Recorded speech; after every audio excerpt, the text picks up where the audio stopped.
Film की शुरुआत होती है और हम देखते हैं एक संकी इंसान को जो बलबर्ट सिटी में अपनी हाई टैंक की मदद से काफी तबाही मचा रहा था। इधर पैन, अंकल मैस और उसकी कजन ग्वाइल तीनों मिलकर उस बंदे को रोकने की कोशिश करते हैं, लेकिन हर बार वो अपनी हाइकल टैंक की मदद से उनसे बचे जा रहा था। अब बैन अपनी ओमेटिस का यूज करके खुद को अपरेट नाम के एक इंजन में ट्रांसफर कर लेता है, जिसके पास पावर होती है कि वो किसी भी चीज को ट्रांसफर करके किसी भी चीज को टेक्नोलॉजी या फिर वेपन में बदल सकता है। बैन अपनी पावर का यूज करके उस टैंक को रोक रहा था, तभी कजन अपना मैजिक उस टैंक पर यूज करती है, लेकिन पैन भी उस टैंक में होता है, इसीलिए कन के मैजिक का असर उस पे भी होता है। फिर वो तीनों उस क्रिमिनल को पुलिस के हवाले करने के बाद वहाँ से जाने लगते हैं। फिर हम देखते हैं कि बैन का ओमनीटिव कुछ अजीब तरीके से रिएक्ट कर रहा है। फिर सीन यहाँ से शिफ्ट होता है और हम देखते हैं कि बैन बलबर्ट सिटी में बिल्कुल अकेला होता है। वो अपने अंकल बैन और बाकी सब लोगों को ढूंढते हुए एक जगह जाता है जहाँ पर उसको हीट ब्लास्ट दिखाई देता है और उसके चेस्ट पर भी ओमनिटिस बना होता है। अब हीट ब्लास्ट बैल पर अटैक कर देता है, जिससे बचने के लिए बैल आकर एक बिल्डिंग में छुप जाता है, लेकिन तभी वहाँ पर डायमंड हेड आ जाता है और वो भी बैल पर हमला करने लगता है। इसके बाद स्टीव फ्लायर, किलमैर जैसे और भी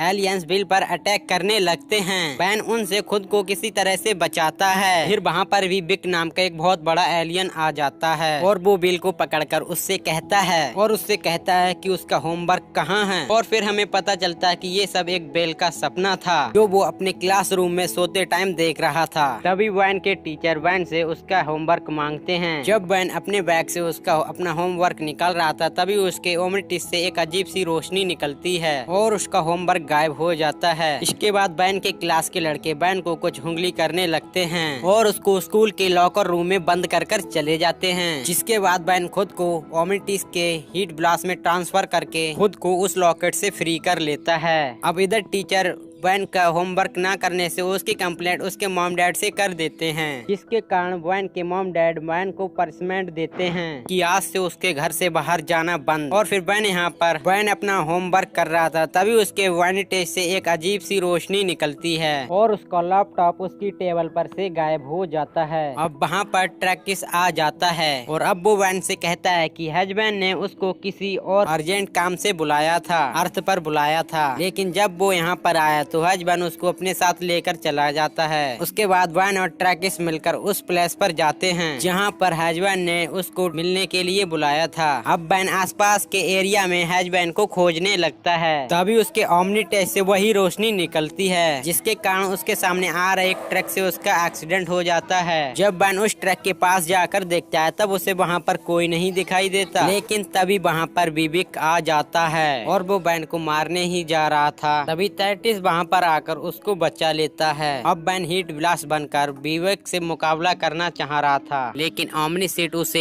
एक स्टीन फ्लाई नाम के एक एलियन में बदल देता है। इधर ट्राइटेड बन से कहता है विवेक को हराने के लिए हमें उसके ट्रैक पॉइंट पर अटैक करना होगा, जो भी उसका सर है। अब बैन फ्लाई करके विवेक के एक पॉइंट पर अटैक करने जा ही रहा था कि तभी उसका ओमनीटिस डिस्चार्ज हो जाता है और वो वापस से अपने ह्यूमन फॉर्म में ट्रांसफर हो जाता है। लेकिन फिर विवेक के ओमनीटिस से वही फिर से अजीब सी रोशनी निकलती है और बेबी वहाँ से गायब हो जाता है। इधर बैन के डैड अंकल मैस को कॉल करके पूछते हैं क्या बैन यहाँ पर आया है। इसके जवाब में अंकल महस कहते हैं कि बैन उनके यहाँ नहीं है। अब अंकल और बैल दोनों मिलकर बैन को खोजने लगते हैं। अब हम देखते हैं कि ट्रैसिट और बैट दोनों डिसाइड करते हैं कि वो दोनों इस स्पेस में जाकर एस्मत को ढूंढेंगे। फिर वो दोनों ट्रैटिस की एक स्पेस शिप में बैठकर स्पेस में जाने लगते हैं और हम यहाँ पर देखते हैं कि वैन ट्रैटिस से लगी पाबंदी और ओमनिटिस में हो रही गड़बड़ी को छुपा रहा था।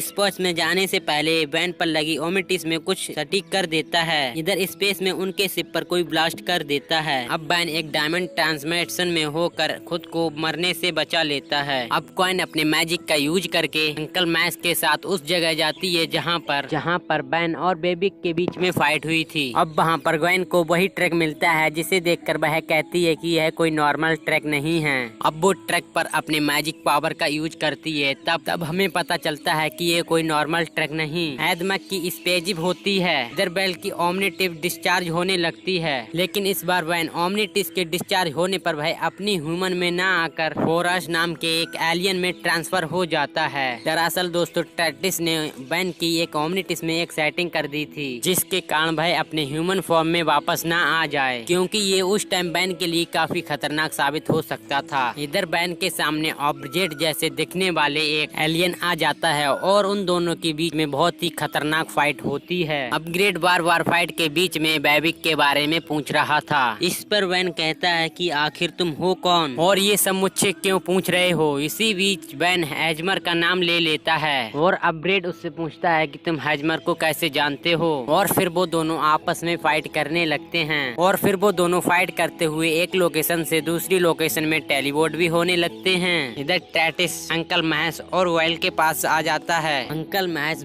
टेटिस पे लगी हुई वेल के बारे में बताते हैं, साथ ही वो उसे ओमनीटिस में हो रही गड़बड़ी के बारे में भी बताते हैं।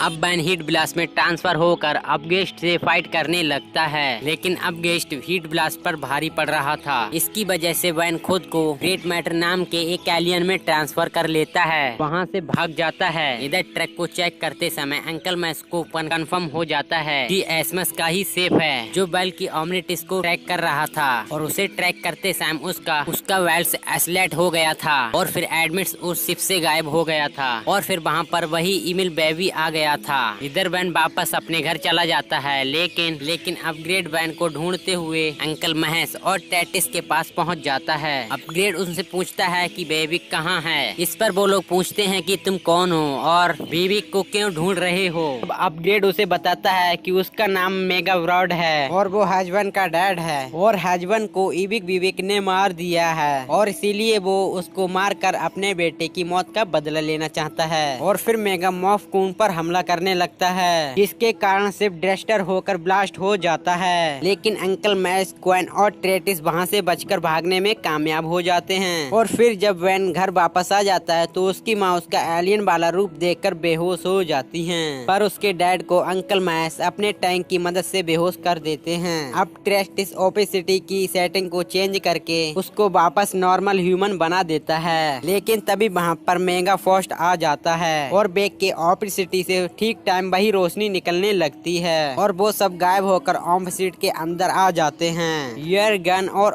ट्रेटिस ओपेसिटी के अंदर देखते हैं कि ओमनीटिस बार किसी डीएनए फोटो के बारे में और में गड़बड़ी के बारे में शो कर रही है। वैन और मेगा फोर्स किसी बर्फीली जगह पर ट्रांसफर हो गए थे, जहाँ पर मेगा को वैन पर शक होता है कि कहीं वैन ही तो वो इविल बैकेट नहीं है, क्योंकि वैन बार अलग अलग एलियंस में ट्रांसफर हो रहा था। और यहाँ से सीन शिफ्ट होता है। फिर हम देखते हैं कि टेटिस और वैन के पीछे बहुत सारे एलियंस पड़े हुए थे, और फिर वो दोनों टेलीपोर्ट होकर वैन और मेगा के पास आ जाते हैं। यहाँ पर ट्रैकिस देखता है कि वे लोग उसके खूब परेड पर हैं, जो कि बहुत ही पहले डिस्ट्रॉय हो चुका था। वैगन उसे कहती है कि ये रियल नहीं है, क्योंकि हम इससे पहले वॉलवर्ड जैसे दिखने वाले प्लेस पर थे, पर वो रियल बर्ड नहीं था। वैगन आगे कहती है कि ये वोमन ट्री अपने आप ही हर चीज को स्कैन कर रहा है और वो अपने अंदर डाउनलोड करके अपने अंदर बनी असली जगहों जैसे टेलीपोर्ट कर रहा है। तभी बेगा महफ बॉन को हवा में उड़ा लेता है, और फिर क्वेन भी मेगा मॉस को अपने मैजिक की मदद से कैच कर लेती है। और वो लोग मेगा मॉल से पूछते हैं कि आखिर तुम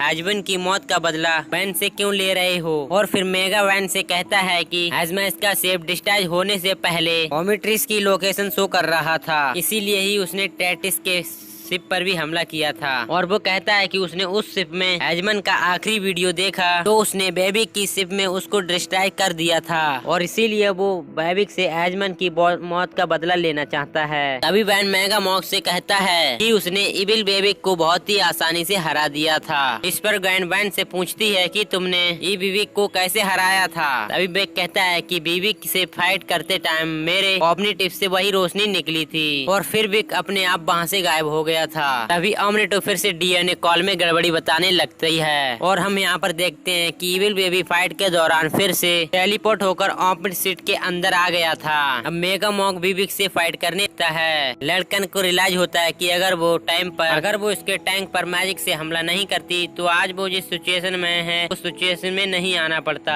जब बैन उस पर था तो आज ऐसी सिचुएशन नहीं होती। और फिर से बैन मेगा बॉक और बैन पर मैजिक करती है। वो सभी रोमन टिप से बाहर आ जाते हैं और वैसे ही वे लोग यहाँ से बाहर भी जा सकते हैं। अब गेन वापस से मेगा बॉस और बैन पर मैजिक करती है। वो सभी रेमन टिप से बाहर आ जाते हैं। युवा मॉक बिबिल बैंक से फाइट करते हुए वेलवेल सिटी में आ जाता है। फिर ह्यूमन एक ओमनिटिस से बाहर आने के बाद ओमनिटिस बनकर मैम डॉयड पेमर और लास्ट में सीन चेंज कर देते हैं। तभी कैंक को रियलाइज होता है कि हेमोटिप सिर्फ एक्स्ट्रा चीजों को डाउनलोड ही नहीं रखता बल्कि उन्हें एलियंस में भी ट्रांसफर कर रही है। और वे आगे कहते हैं कि शायद हैजबन मारा ना हो, शायद इबिक बेबी ही ऐसमत हो और उससे भी ओमिन ट्रेसमिस में ट्रांसफर कर दिया हो। तब बैन बेबिक में ट्रांसफर होकर एबिक बेबिक को रोकने लगता है, यानी कि ऐसमत को रोकने लगता है। साथ ही वो मेगा मॉप को भी समझाने की कोशिश करता है, लेकिन वो बैंक की बात को सुनने के लिए तैयार ही नहीं था। अब गलती से मेगा वेव को बीबी का वेक पॉइंट बता देता है और जैसे ही मेगा बॉब बेबिक के ऊपर अटैक करता है तैसे ही वो अटैक अपने ऊपर ले लेता है। थोड़ी देर बाद रियलाइज होकर वापस से ह्यूमन मैन में आ जाता है और बेन और क्वेन मिलकर मेगा बॉब को रोकने की कोशिश करते हैं और वो उससे कहते हैं कि ये एविल बेबिक और कोई नहीं बल्कि उनका बेटा हैजमन है। तब ग्वेन अपना मैजिक हैजमन पर करती है और वो कहती है कि हमको बताओ हम तुम्हारी हेल्प कैसे करें और ओमनिटिस को कैसे ठीक करें। और फिर हैजमन अपने डैड और बिन क्वेन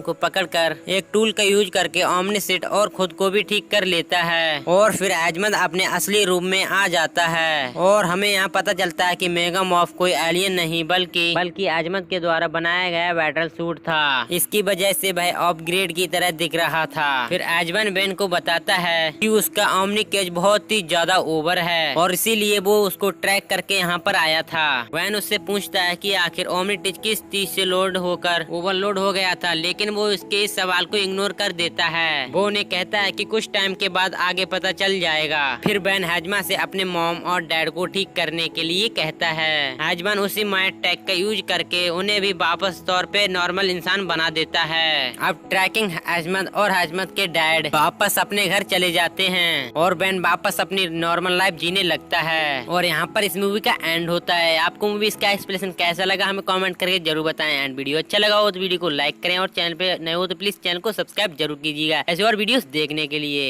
एंड थैंक्स फॉर वॉचिंग।